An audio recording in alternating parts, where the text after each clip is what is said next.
আসসালামু আলাইকুম সবাইকে আমাদের আপকামিং যে FCPS mid term radiology and imaging June 2026-এ এক্সাম ব্যাচে ওয়েলকাম জানাচ্ছি। আমি doctor Marzia Islam, FCPS trainee হিসেবে আছি রেডিওলজি অ্যান্ড ইমেজিং এ। তো আজকের আমাদের যে পরীক্ষার আগে যে মেইন যে এখন আসলে আমাদের রিভিশন দেওয়ার টাইম এবং নিজেদেরকে যাচাই করার টাইম। পরীক্ষার আগে একটা প্রিপারেশন আমার কেমন হলো বা আমি কেমন পড়লাম, কারণ এতদিন হচ্ছে আমরা বিভিন্ন চ্যাপ্টার ওয়াইজ পড়ে আসছি।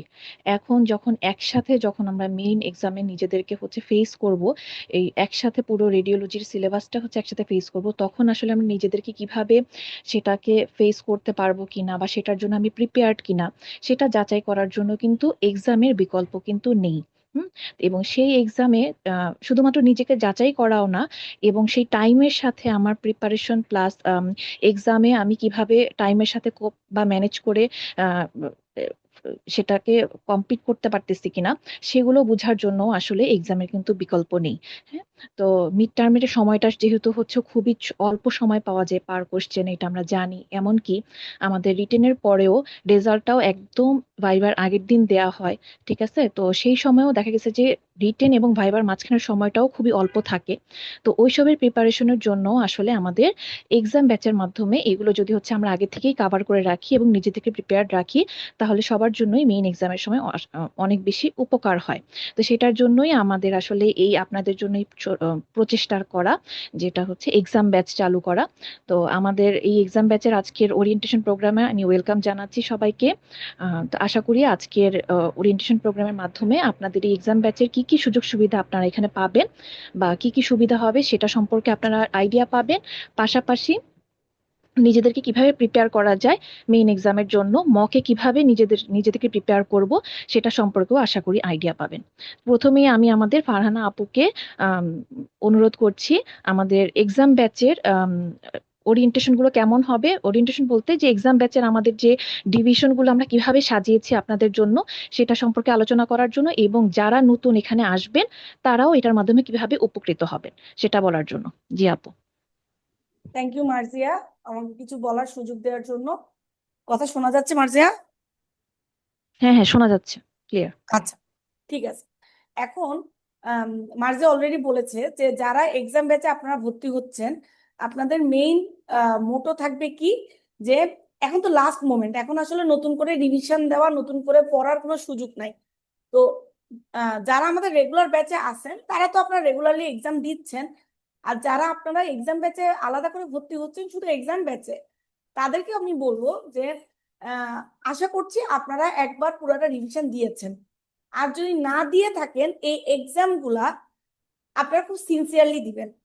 জিনিসটা হচ্ছে যে আমরা আসলে, আপনি পূর্বে কতটুকু পড়েছেন অথবা আপনার আগের কি প্রিপারেশন আছে সেটা ইম্পর্টেন্ট না। ইম্পর্টেন্ট হচ্ছে আপনি এই যে এতদিন ধরে, মানে গত লাস্ট 2 বছর আপনারা যে আপনাদের প্রিপারেশন নিয়েছেন, মানে আপনাদের ট্রেনিং করেছেন, ট্রেনিং এর সাথে সাথে আপনারা যে ফিল্ম দেখেছেন, স্যার ম্যাডামদের ক্লাস করেছেন, বিভিন্ন জার্নাল, কেস প্রেজেন্টেশন দেখেছেন, মেইনলি মিড টার্মে এটাই দেখা হবে যে আপনার সামগ্রিক প্রিপারেশনটা কেমন ছিল। তার মানে এটা না যে আপনি এই লাস্ট, আমি তো আগে পড়ি নাই এখন লাস্ট মোমেন্টে পড়লে কি হবে। আসলে লাস্ট মোমেন্টের পড়াটাই হচ্ছে ইম্পর্টেন্ট, ঠিক আছে? তো এখন আপনি কিভাবে পড়বেন? হ্যাঁ, তো আমরা আমরা যারা পরীক্ষা দিয়েছি, আমাদের কারোর প্রিপারেশন কিন্তু 100% ছিল না, ঠিক আছে? সবসময় মনে রাখবেন, জীবনের সবকিছুতেই লাক কিন্তু, মানে আমি বলবো যে 70% লাক কাজ করে, 30% কাজ করে আপনার পড়াশোনা। যে কোনো জিনিস, হ্যাঁ, সেটা পরীক্ষার জন্য আমরা আরো বেশি মানে জিনিসটা ফেস করি, তাই না? আপনি, আপনার প্রিপারেশন অনেক ভালো ছিল কিন্তু দেখবেন যে পরীক্ষার হলে আপনি কোনোভাবে পাজেলড হয়ে গেলেন, প্রিপারেশনটা ভালো থাকা সত্ত্বেও পরীক্ষাটা ভালো হলো না। এরকমও আমরা অনেককে দেখি, আমাদের নিজেদের সাথেও হয়, ঠিক আছে? আমাদের নিজেদের সাথেও এরকম হয় যে আমরা অনেক ভালো প্রিপারেশন নিয়েছি কিন্তু কোনোভাবে আহ আমাদের লাক ফেভার করে নাই, পরীক্ষাটা ভালো হয় নাই। আবার এরকমও দেখেছি যে প্রিপারেশন যেমনই থাকুক, অত ভালো ছিল না, বাট লাস্ট মোমেন্টে পড়াটা গুছিয়ে নেওয়ার জন্য পরীক্ষাটা ভালো হয়েছে, ঠিক আছে? সো এটা ডিফার করে যে আপনার আসলে লাকে কি থাকবে সেটা তো আসলে আমাদের জানা নাই। আমাদের পক্ষে যেটা করা উচিত সেটা হচ্ছে ভালো মতো পড়াশোনাটা করা, পড়াশোনাটা কন্টিনিউ করা, সাথে আল্লাহকে বেশি বেশি ডাকা। আমি দেখেছি যে আপনি যত বেশি আল্লাহকে স্মরণ করবেন তত আপনার প্রবলেম গুলা তত তাড়াতাড়ি সলভ হবে। ঠিক আছে, এই যে এই পরীক্ষার রিলেটেড যদি বলি, আপনারা এখন যেটা করবেন সেটা হচ্ছে সাবজেক্ট ওয়াইজ আপনাকে এখন প্রিপারেশন নিতে হবে। প্রতি মানে টপিক ওয়াইজ প্রত্যেকটা টপিকে আপনাকে আহ, সময় দিতে হবে যে আমি নার্ভাস সিস্টেম মানে নিউরোলজি আমি এতদিন পড়বো, 7 দিন আমি নার্ভাস সিস্টেম পড়বো। এই নার্ভাস সিস্টেম থেকে কি কি পড়বো, আমি পুরান কোশ্চেন গুলো একবার সলভ করার চেষ্টা করব, সাথে হচ্ছে পুরান কোশ্চেন রিলেটেড টপিক গুলা আমি সাটন থেকে পড়ে ফেলবো। ঠিক আছে, আমাদের এরকম আপনি আপনার আর তো বেশি দিন নাই, আপনাদের হাতে অলমোস্ট 1 মাস আছে, ঠিক না? 1 মাস, 1 মাস, এই 1 মাসে আপনি আপনার পুরো সিস্টেমটাকে গুছায় নিতে হবে।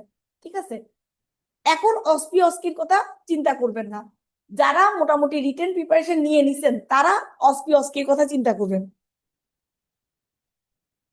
কারণ আগে আপনাকে রিটেন গুছাতে হবে। অস্পির জন্য আপনি অ্যাটলিস্ট 2 থেকে 3 দিন সময় পাবেন। কিভাবে পাবেন?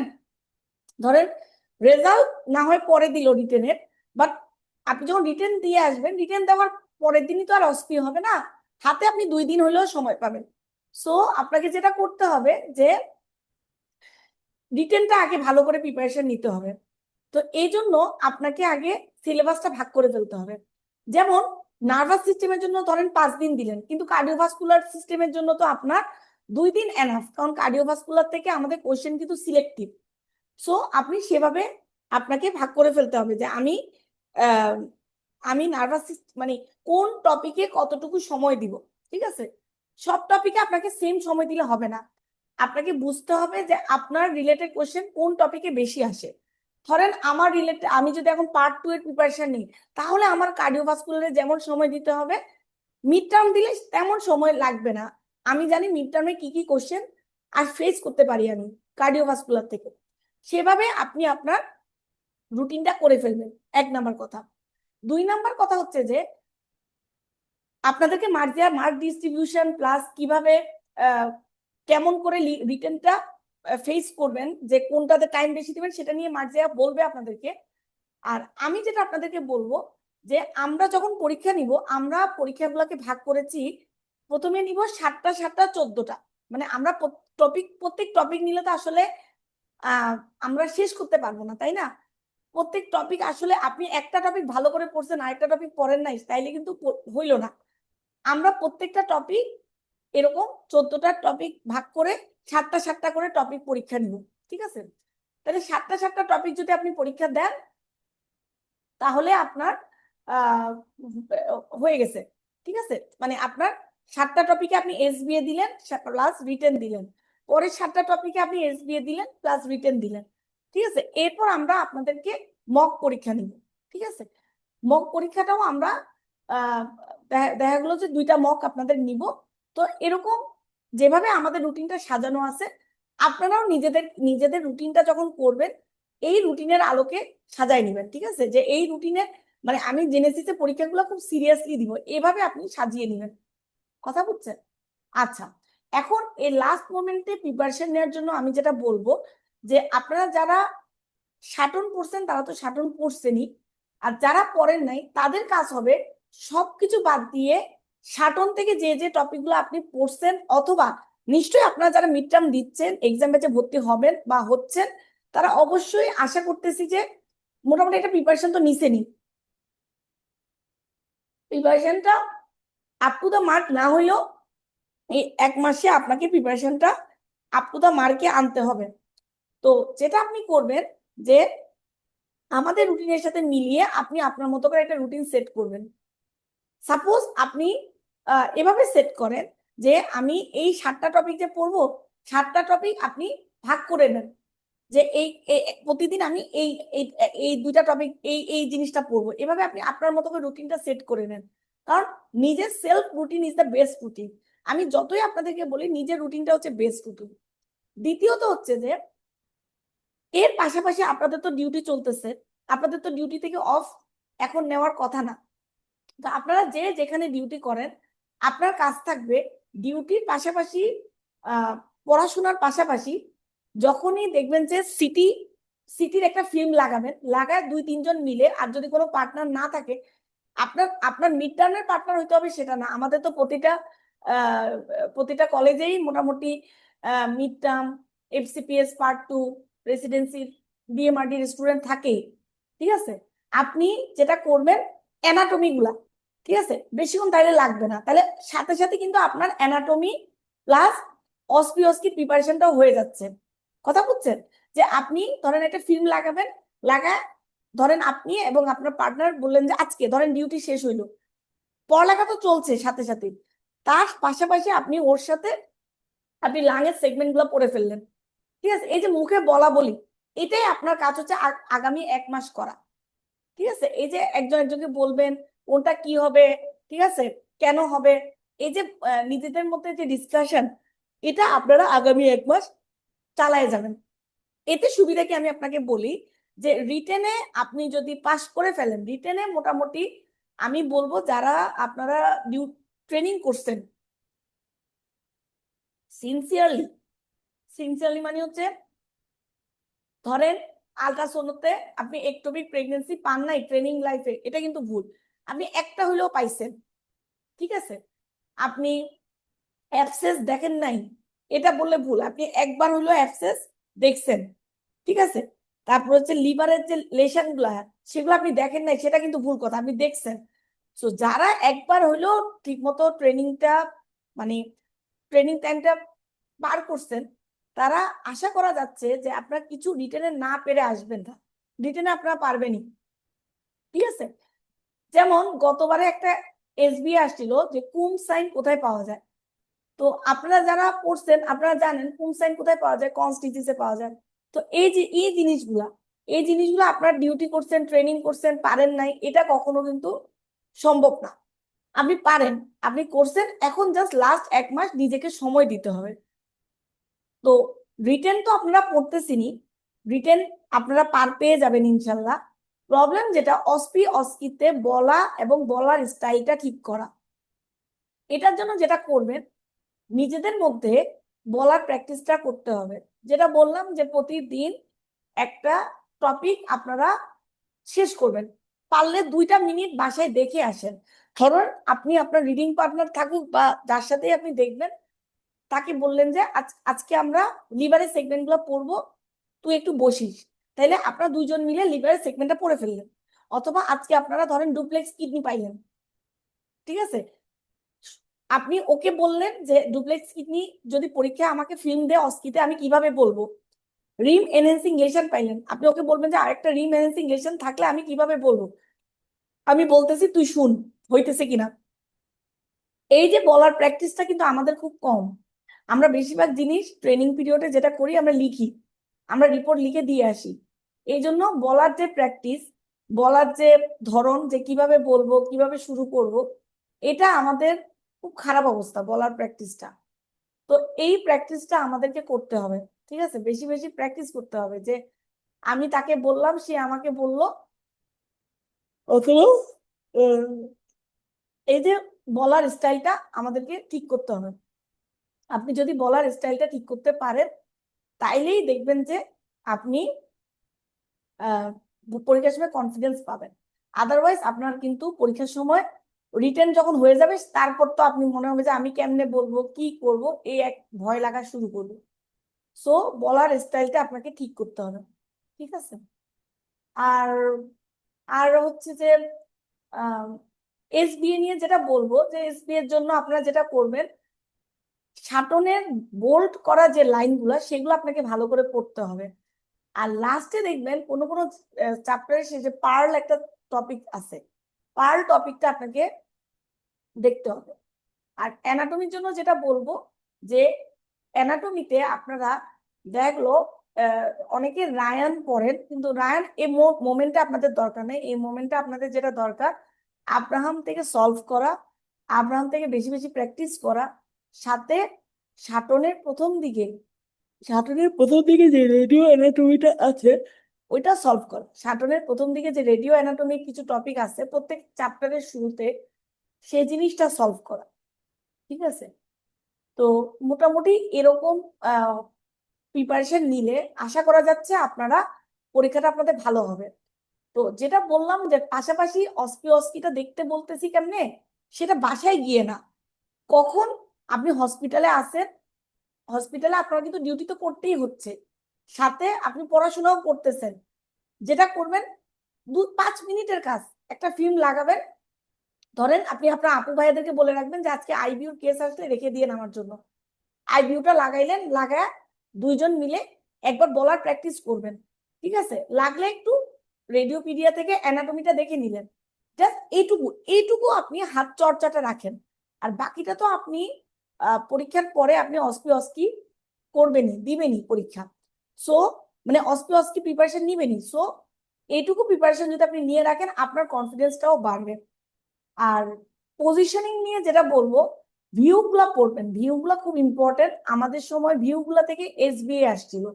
সো যে স্পেশাল ভিউ গুলা যেগুলো আছে, ঠিক আছে, টাউন্স ভিউ, তারপরে হচ্ছে ফ্রগ ভিউ, এই স্পেশাল ভিউ গুলা কখন কোনটা করেন, ফ্লেকশন এক্সটেনশন ভিউ কখন কোনটা করি, ঠিক আছে, এই ভিউ গুলা পড়ে রাখেন। এইগুলা কিন্তু একটা কি দুইটা আপনার ভিউ থেকে কোশ্চেন এসবিএ তে দিবে, মডালিটি থেকে কোশ্চেন দিবে যে কোন মডালিটি কোন জায়গায় ভালো। এই টাইপের কোশ্চেন কিন্তু স্যার ম্যাডামদের খুবই পছন্দ। মোটামুটি আহ আশা করা যাচ্ছে এরকম যদি একটা মাস সবকিছু ছেড়ে একটু পড়াশোনার দিকে মনোযোগ দেন, তাইলে কিন্তু এনাফ, মোর দেন এনাফ। মানে মিড টার্মে পাস করার জন্য আহ আমি দেখছি যে রেগুলার ট্রেনিং করা, রেগুলার ক্লাসগুলা করা, স্যার ম্যাডামদের ক্লাসগুলা খুবই ইম্পর্টেন্ট। ঠিক আছে? কারণ আমি দেখলাম যে অনেক সময় ক্লাস, জার্নাল, প্রেজেন্টেশন, এগুলা যে যদি আপনি প্রেজেন্ট থাকেন, ওগুলো কোশ্চেন হয়, ওগুলা থেকে ভাইভাতে কোশ্চেন ধরে। ঠিক আছে? তো এগুলো আপনারা যদি রেগুলারিটি মেনটেন করেন, সাথে যদি ট্রেনিংটা এই লাস্ট মোমেন্টের ট্রেনিং এ যেটা করবেন, চেষ্টা করবেন সেই কেসগুলো দেখতে যেগুলো আপনাদের আপনাদের জন্য ইম্পর্টেন্ট, যেমন হেমাটোমা, ইনফার্ক্ট, এগুলো না পারলে কিন্তু ফেল। ইনফার্ক্ট থেকে তো কোশ্চেন আসবেই, হেমাটোমা থেকে কোশ্চেন আসবেই, অ্যানোরিজম, তারপরে হচ্ছে গ্রস জিনিসগুলা। এখন ধরেন আপনি এমন একটা জিনিস, তারপর মেনিনজাইটিস, তারপর টিবি, এই জিনিসগুলো, লাং টিউমার, এগুলো থেকে কোশ্চেন আসবে। ধরেন আপনি এমন এমন কঠিন কেস দেখছেন যেগুলো ধরেন আপনার জন্য এ স্টেজে ইম্পর্টেন্ট না, সেগুলো আসলে এখন দেখে টাইম নষ্ট করবেন না। হ্যাঁ, তাছাড়া হিস্টেরোসালপিঙ্গোগ্রাফি, এটা থেকে কিন্তু আপনাদের অস্কিতে কোশ্চেন আসে। যদিও আপনাদের হিস্টেরোসালপিঙ্গোগ্রাফি আমাদের সব ইনস্টিটিউশনে হয় না, যাদের হয় তারা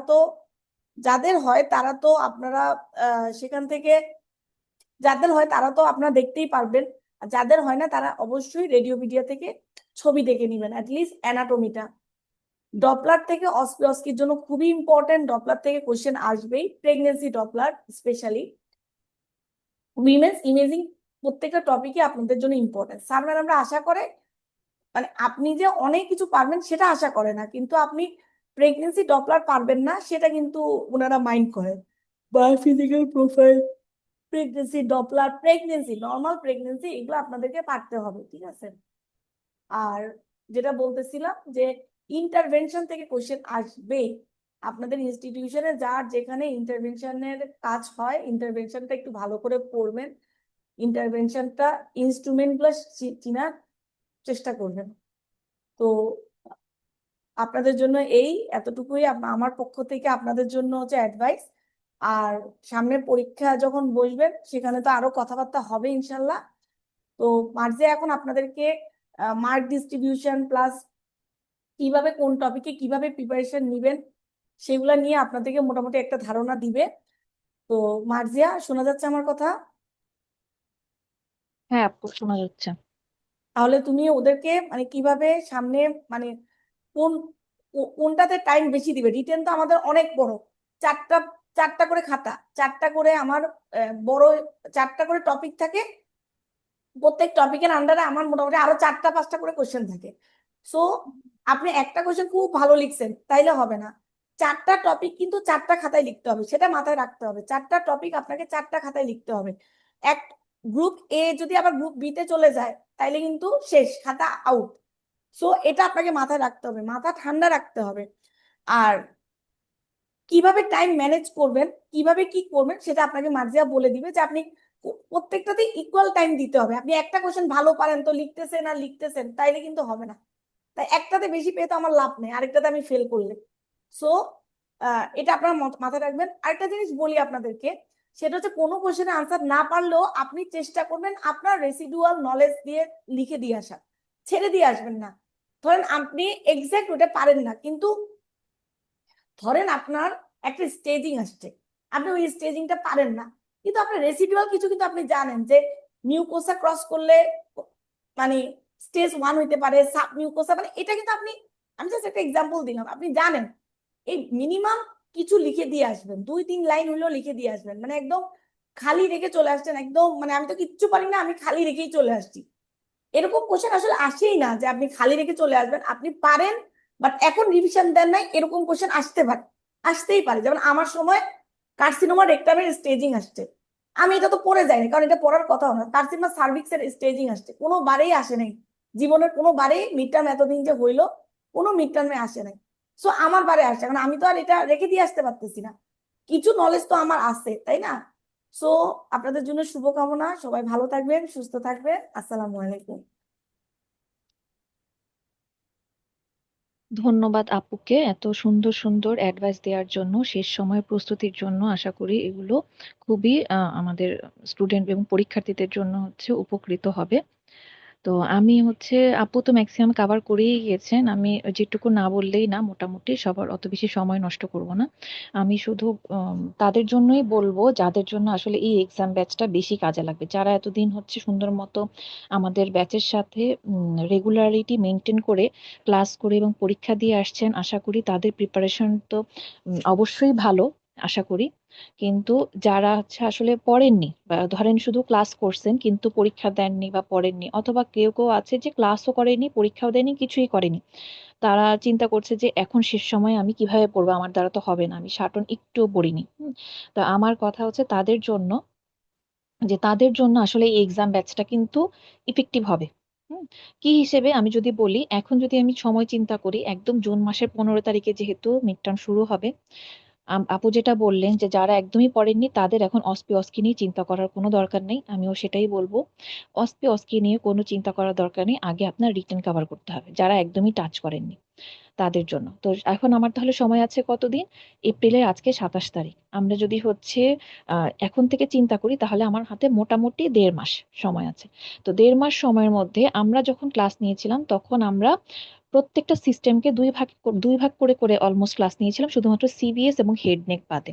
তো এইভাবে আমাদের মোটামুটি 8টা সিস্টেম টোটাল হচ্ছে, যদি গ্রসলি চিন্তা করা হয়, রেডিওলজিতে সাটনে আমরা 8টা সিস্টেমে ভাগ করেছিলাম। তো আপনি যদি অ্যাটলিস্ট এই 1.5 মাস সময়ের মধ্যে আপনি 1 মাসকেও টার্গেট করেন, যে আমি এই 8টা সিস্টেম 1 মাসে আমি শেষ করার চেষ্টা করব সাটন থেকে, তাহলে আমার এক এক সপ্তাহে মোটামুটি 2টা সিস্টেম করে পড়তে হবে। তো এক এক সপ্তাহে 2টা সিস্টেম করে পড়তে গেলে অবশ্যই যে এক একটা সিস্টেম 2 সপ্তাহ ধরে পড়ছে তার মতো হবে না। তাহলে আমরা সেখানে কি করব, সাটনের মেইন মেইন পয়েন্টগুলো আমরা কাভার করে যাব, ওগুলা মিস করব না। যেমন আমরা বক্স গুলো পড়বো, তারপর বোল্ড লাইন গুলো পড়বো, অ্যানাটমি রিলেটেড যে কয়েকটা 3-4টা প্যারা থাকে প্রত্যেক চ্যাপ্টারের শুরুতে সেগুলো পড়বো। তারপর আমরা যদি ডিজিজের ক্ষেত্রে বলি, সাপোজ আপনি ইসোফেগাস এখন পড়তেছেন, সাপোজ এখন ইসোফেগাসের মধ্যে অনেক কিছু আছে, হ্যাঁ, যে ট্রাকিয়াল ইসোফেগাস ভ্যারিয়েন্ট, হ্যাঁ, অ্যানাটমিক্যাল ভ্যারিয়েন্ট আছে, তারপর দেখবেন যে ইসোফেজিয়াল ডাইভার্টিকুলা আছে, ইসোফেজাইটিস আছে, তার মধ্যে বিভিন্ন ইসোফেজাইটিস আছে, ইউসিনোফিলিক, ক্যান্ডিডা ইসোফেজিস, এরকম অনেক কিছু আছে। কিন্তু আমরা কি এখন এগুলো সব পড়ার এখন এই সময় সম্ভব? সম্ভব না। সেক্ষেত্রে আমরা কি করব, যে ইসোফেগাসের মধ্যে মেইন মেইন ইম্পর্টেন্ট কি কি, oesophageal spasm, oesophageal varices, achalasia cardia, oesophageal carcinoma, যে এইটুকু আমার না পড়লেই না। হুম। তো সেটা দিয়ে দেখা গেছে যে আমার রিটেনও যেমন কাভার হবে এবং ভাগ্য ভালো থাকলে এখান থেকেই আমাদের এসবিএ গুলাও কাভার হয়ে যাবে। হ্যাঁ, তো এভাবে করে করে আমরা প্রত্যেকটা সিস্টেমের মেইন হ্যাঁ প্রিভিয়াস কোশ্চেনের সাথে আহ মিলায়ে যেই টপিকগুলো হচ্ছে থেকে বেশি বেশি প্রশ্ন আসে এবং যেই টপিকগুলো আমরা ক্লিনিক্যালি অহরহ পাই সেই টপিকগুলো আমরা কোনোভাবেই মিস দিব না। এভাবে করে করে যদি আমরা সিস্টেমগুলো পড়ি তাহলে আশা করি পড়াটা অনেক শর্ট হয়ে আসবে এবং এই অল্প সময়ের মধ্যে কাভার করা যাবে আশা করি। হ্যাঁ, এবং এই পড়া দিয়ে আমরা আশা করি এসবিএটাও কাভার করা যাবে। আমাদের তো দরকার 60% মার্কস তোলা, এত বেশি দরকার নাই। তো এই সময়ের জন্য যারা মনে করতেছেন যে হবে না বা হতাশ হয়ে যাচ্ছি, তাদের জন্য আমি বলবো এভাবে করে নিজের রুটিনটাকে সাজায় নেওয়া, যে 1 মাসের একটা টার্গেট করা। চাইলে আপনারা যারা এক্সাম ব্যাচে ভর্তি আছেন বা যারা ভর্তি হবেন, তারা এক্সাম ব্যাচের রুটিনটা দেখবেন যে এক্সামের রুটিন গুলো কিভাবে দেওয়া, সেই রুটিন অনুযায়ী আপনাদের পড়াটা সাজিয়ে ফেলতে পারেন, যেন পড়াটা ওই সময়ের মধ্যে পড়ে এক্সামটা দিয়ে ফেলা এভাবে। এই সময়টাতে আসলে একটু নিজেদের শ্রম দিতে হবে, যেহেতু এতদিন আমরা তাদের জন্য যারা হচ্ছে এতদিন হচ্ছে একটু ফাঁকিবাজি করে আসছি, ঠিক আছে, তাদের জন্য যে এই সময়টা একদম দিনরাত একটু শ্রম দিতে হবে, কষ্ট করতে হবে, একটা রুটিন সাজাতে হবে। 1 মাসের একটা রুটিন করবেন আপনারা এবং এক্সাম রুটিন অনুযায়ী রুটিনটা করেন অথবা নিজের সুবিধা অনুযায়ী করেন, যেভাবেই করেন ওভাবে রুটিন সাজিয়ে পড়াশোনা করবেন। অস্কিটা পরে এখন আপাতত রিটেনের ভাবে করবেন, তারপরে আরো 15 দিন থাকে, সেই 15 দিন তখন হচ্ছে আপনারা রিভিশন দেওয়ার চেষ্টা করবেন ওই 1 মাসেই শেষ করার। যদি না হয় ইন এনি কেস ওই 15 দিন তো আছেই, ওই 15 দিনের মধ্যে হয়তো হাইয়েস্ট আরো 3-4 দিন নিয়ে কভার করে ফেললেন, দেন আপনারা এক্সামের আগে শুধু রিভিশন রিভিশন দিবেন আর পাশাপাশি এক্সামটা অবশ্যই দিবেন। অনেকেই আমি দেখছি রেগুলার ব্যাচে অনেক স্টুডেন্ট ভর্তি ছিলেন কিন্তু এক্সাম দেননি, কিন্তু আমি মক এক্সামে সবাইকেই বলবো এক্সাম দিতে, কারণ এক্সাম হলে টাইমটা আসলে ম্যানেজ করা খুবই কষ্ট, খুবই কষ্ট। আপু যেটা বললেন যে টাইম ম্যানেজ করাও কষ্ট, তার উপর যদি কোনো একটা কোশ্চেন যদি হচ্ছে কমন না পড়ে সেটা তো চিন্তা করে লিখতে হবে। হ্যাঁ, কোনো কোশ্চেন তো ছাড়া যাবে না, সেটা চিন্তা করে লিখতে হবে, তাহলে সেটা চিন্তা করার জন্য সময়টা পাওয়া যাবে না এরকম। তাহলে আমার যদি সেই অভ্যাসটা না থাকে এক্সাম দিয়ে, তাহলে কিন্তু সেভাবে কাভার করা একটু কঠিন। হুম, মানে কষ্ট হয়ে যায়। হ্যাঁ, তো এভাবে হচ্ছে আমরা এক্সামে দিয়ে নিজেদেরকে প্রিপেয়ার করার চেষ্টা করব। আর পাশাপাশি যদি আমি আরেকটা বলি যে আহ, সবাই যেটা 4টা ভাগে যেহেতু খাতা এবং 4টা পার্টের খাতা কিন্তু বিভিন্ন আলাদা আলাদা স্যারের কাছে যায়, একজন স্যারই কিন্তু একজন স্টুডেন্টের 4টা খাতা কিন্তু দেখেন না। হুম, বিভিন্ন আলাদা আলাদা স্যারের কাছে যায়। সো আমার যদি হচ্ছে একটা পার্টে আমি ভালো করলাম আরেকটা পার্ট খারাপ করলাম, সেই পার্টে কিন্তু তখন হচ্ছে অনেক কম মার্কস হয়ে গেলে, আর যেই পার্টটা আমি ভালো দিলাম সেই স্যার যদি হচ্ছে, ম্যাক্সিমাম স্যাররাই এভারেজে মার্কিং করেন, সবাই যে একদম ভালো লেখা মানে যে সব খুব ভালো নাম্বার দিয়ে ফেলেন তা কিন্তু না। কোন স্যার খাতা দেখছেন তার উপরেও কিন্তু ডিপেন্ড করে যে তিনি আসলে কেমন মার্কস দেন। সো আমার পরীক্ষায় এমন ভাবেই লিখতে হবে যেন আমার 4টা পার্টের লেখাগুলো এভারেজ থাকে। হুম, যেন যার কাছেই যায় আমার যেন এভারেজ মার্ক আসে। কোথাও অনেক ভালো লিখলাম কিন্তু সেখানেও যদি আমি এভারেজ মার্ক পাই, আর যেটাতে লাস্টে আমি খুব অল্প লিখলাম সেখানে তো আমি অনেক কম মার্কস পাবো, তখন কিন্তু টোটালে কিন্তু আমার মার্কসটা কমে আসবে। তো আমাদের টার্গেট থাকবে আমাদের 4টা খাতার লেখাগুলোই যেন এভারেজ হয়। হুম, আর এসবিএ নিয়ে আসলে কিছু বলার নাই। এসবিএটা যেটা ওই রিটেনের এই পড়ার সাথেই এসবিএটা হচ্ছে ওই ইম্পর্টেন্ট টপিক থেকেই কভার করতে হবে আসলে, এছাড়া উপায় নাই। সময়টা যেহেতু এখন কম, তার বাকিটা আল্লাহর উপর ভরসা করে আহ নিজেদের শ্রমটা দিয়ে যেতে হবে এটা। আর বাকি যেটা রিটেনের পরে, রিটেন যেমনই হলো খারাপ হোক ভালো হোক, তাদের জন্য যারা এতদিন প্রিপারেশন নেয়নি তারা অস্কি সময় নষ্ট করবে না, অস্কি তখন রিটেনের পরেই পড়া শুরু করে দিবেন। এটাই ছিল আমার মোটামুটি আইডিয়া। আর রিটেনের টাইম নিয়ে আশা করি সবার আইডিয়া আছে। তারপরে যারা নতুন তাদের জন্য আমি বলবো রিটেনের যে প্রথম দিন আমাদের এসবিএ হয়, এসবিএ তে 1 ঘন্টা 40 মিনিট থাকে, 50টা প্রশ্ন এনাফ টাইম। 50টা প্রশ্ন ওই 1 ঘন্টা 40 মিনিটের আগেই কভার করা যায়। হ্যাঁ, আর যেটা এসিকিউতে আপনাদের মোট 4টা ইয়ে থাকে, 1 2 3 4 করে 4টা বড় বড় কোশ্চেন থাকে, তার মধ্যে 5টা 5টা করে কোশ্চেন থাকে। ওই 5টার মধ্যে 2 3টা করে ওরকম কোশ্চেন থাকে, কোনো কোনো কোশ্চেনে 4টাও থাকে। তো এভাবে করে প্রত্যেকটা মোটামুটি আপনাদের 20টা প্রশ্ন। হ্যাঁ, ব্রড কোশ্চেন সিনারিও বেসড বা যেটা ব্রড কোশ্চেন হিসেবে ধরলে মোট 20টা প্রশ্ন। ওই 20টা প্রশ্ন আপনাদের প্রত্যেকটা প্রশ্ন মোটামুটি 8 9 মিনিট করে পাওয়া যায়।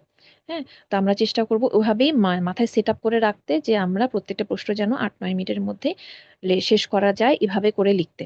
আর চেষ্টা করব একটু পয়েন্ট আকারে অ্যান্সার করার, গদ বাঁধা অ্যান্সার না লিখে একটু পয়েন্ট আকারে লিখবো, ছোট ছোট শর্ট করে পয়েন্ট আকারে, যেন স্যার আমার খাতা পড়তে যেন কষ্ট না হয়, পয়েন্ট দেখে যেন স্যার বুঝে ফেলতে পারে যে হ্যাঁ কি বোঝাতে চাচ্ছি। হুম, আমরা একদম যদি সাপোজ বলি যে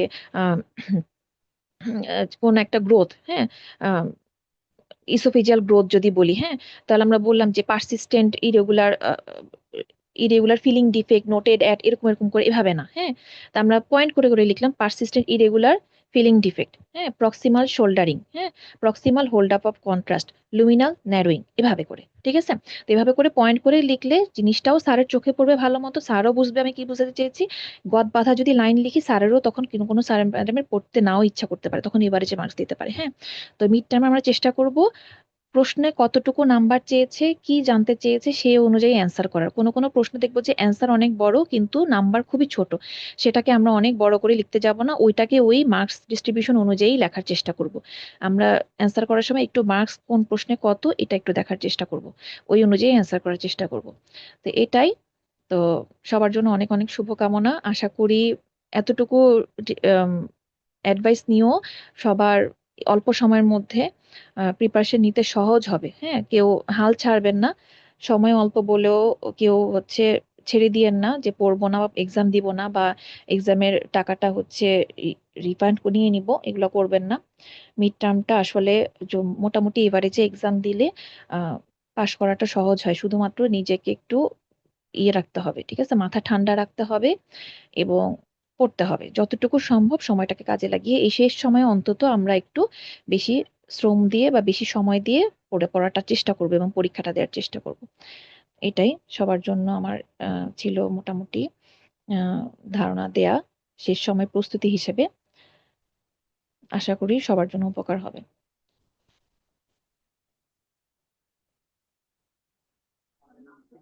জি, সবাই ভালো থাকবে। আসসালামু আলাইকুম সবাইকে।